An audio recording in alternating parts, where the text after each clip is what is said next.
साहब, कहाँ खो गए थे? जल्दी करो, कंट्रोल ही नहीं होता। दिन में 10 बार जाना पड़ता है, और तो और गोबर की बदबू। छी छी छी। ये क्या, दुकान पे तो हल्ला मचा दिया है। अब कौन सा नया झमेला है? अच्छा, तो ये मामला है। आप लोग मेरे कहने पे वैक्सीनेशन पर तो गए थे, लेकिन डीवॉर्मिंग की बात अनदेखी कर दी थी ना? डीवॉर्मिंग? हाँ, ये कीड़े गांव में दीमक की तरह फैले हुए हैं, और इसी रोग के कारण आपको डायरिया आए दिन होता रहता है।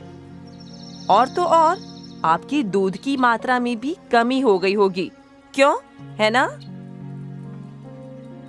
एक पर्सनल सवाल पूछूं? संभोग करने की इच्छा में भी कमी हो गई है ना? अरे छोड़ो, उसकी तो याद ही मत दिलाओ।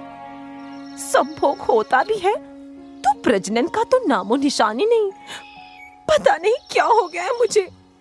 आप सभी के पेट में इस वक्त कीड़े पल रहे हैं, कीड़े।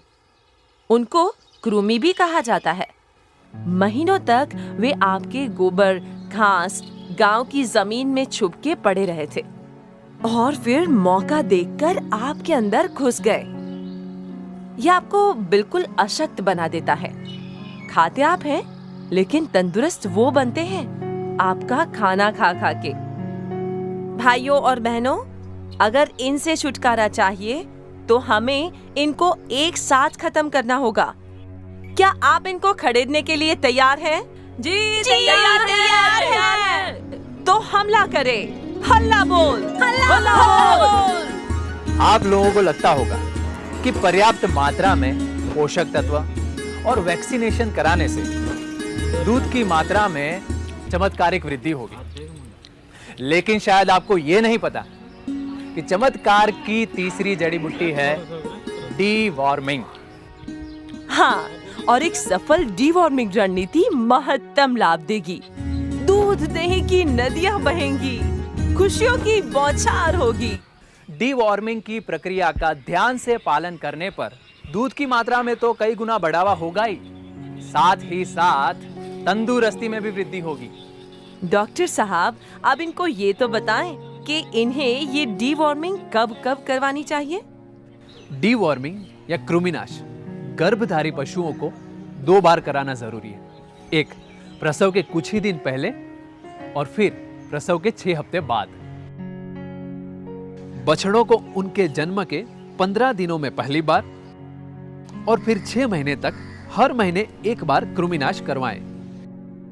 6 महीने के ऊपर के उम्र के पशुओं को साल में 2 बार, एक बरसात के पहले और फिर दूसरी बार बरसात के बाद डीवॉर्मिंग करवाना जरूरी है। जांच करवाएं, क्योंकि कृमि अलग अलग प्रकार के होते हैं, जो शरीर के अलग अलग अंग जैसे जिगर, आंतों और फेफड़े में जाकर खून चूसते हैं। लेकिन घबराइए मत, इन सभी की दवाइयाँ अब मिल जाती हैं। मुझे पता था कि बछड़े में कीड़े होते और उनका डीवॉर्मिंग करना पड़ता है, लेकिन बड़े पशु में भी कीड़े होते और उसके दूध उत्पादन में कमी होती है। इसकी जानकारी मुझे 1 साल पहले हुई। इस 1 साल के अंदर मैंने मेरे सारे पशुओं का डीवॉर्मिंग करवाया, इसलिए सभी पशुओं की सेहत बहुत अच्छी है और दूध उत्पादन पहले से बढ़कर ज़्यादा हो गया है।